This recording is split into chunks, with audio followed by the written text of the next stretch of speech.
Welcome to Boys of Yoga. My name's Charlie Kelly. This is the 5-minute breakdown, which is yoga off the mat. And today we're going to be looking at how to integrate your practice in your day-to-day business as you move around your life and through your family and your friends and your work. Being able to practice yoga on the tube and yoga as we go shopping. And it's just looking at different techniques on how we can better move more freely through our lives by managing the mind in a more effective way. And we have a few main points that I'm going to be covering today. The first one is a really simple one, but incredibly effective, and that is focusing on the breath. And that can really change the whole day. If you take a few moments just to focus on your breath, and as you do this more often, you become more aware of how easy or difficult it is to focus on the breath. And the true focus on the breath allows you to have that insight. It's not solely about sticking to the focus of the breath. It's about gaining awareness of where the mind is jumping to, what it's focusing on, and being aware if that's the direction you truly want it to be on. If it's not, then we've simply highlighted that and we can move in a more positive direction into where we would truly like to be. Which brings me on to another point, which is karma yoga is a huge, huge part of yoga for me. It's about selfless service. It's about helping others, not for any gain of ourselves, but really just so another person can have an easier way of existing. And that can be helping an old lady with shopping, or helping your mum do the washing up, or helping your colleague on a project that they're stuck on. And it's not for the recognition.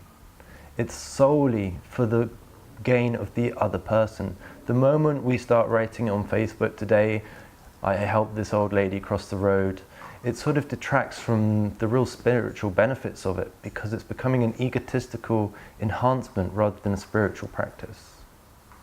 But moving back to the breath for a moment, just taking 3 deep breaths in any moment throughout your day, you can reset your mind and your body and set it on the track that really works for you.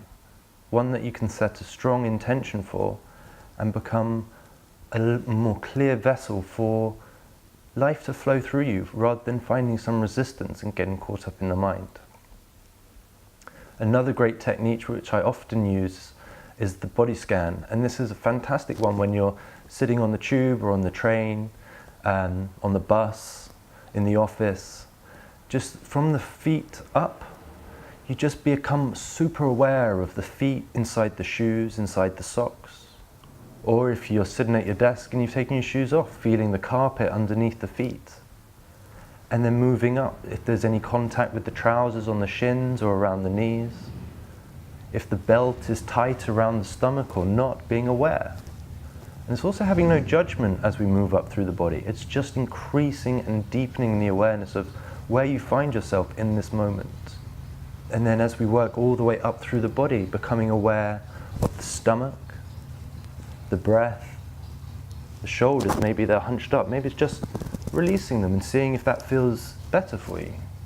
Being aware of where the hands rest on the knees and the lap, on the table, maybe you've got them behind your head, it doesn't matter. It's becoming aware. Deepening that awareness is the key of this body scan practice. And there's some fantastic spiritual teachers out there who have some rather big claims to what body scan can accomplish. I haven't had that experience, but some of these guys say you can almost cure your own body by finding those points of illness or weakness and focusing on them, setting a really great intention. It's a practice that I continue to do, and who knows, one day I might be able to levitate. That'd be fantastic. And then there's another great one also where I visualize flooding my mind with space and light from the third eye or the front of the forehead, moving backwards all through the top of the head, coming towards the back of the brain.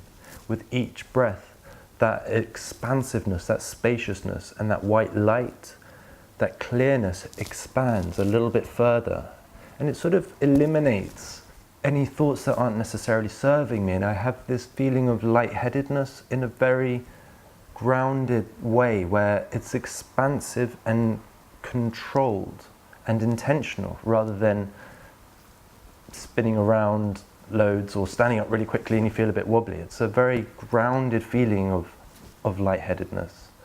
That is a really, really nice way to center yourself and ground yourself, slowing the mind down and remembering it's not about changing what you're thinking in your mind. It's about observing what's going on there. So we really, really encourage you not to push thoughts away. If something comes up that doesn't sit very well with you, it's not about not having that thought, it's about fully accepting what is and then choosing to move in a new direction with that. But having no resistance to what comes up at all is the most important. Full acceptance of where we are in this moment, and remembering that anything that doesn't feel right is us casting a judgment on what is, and we try and avoid that too. Walking down the street, placing one foot in front of the other, becoming really aware of what feels underneath the sole of your shoe as you move one leg in front of the other. Maybe the arms are swinging. Just finding a really intense presence in the movement of a very simple and ordinary practice. That's sadly all we have time today. I could talk about this for ages. Come and find more videos at boysofyoga.com.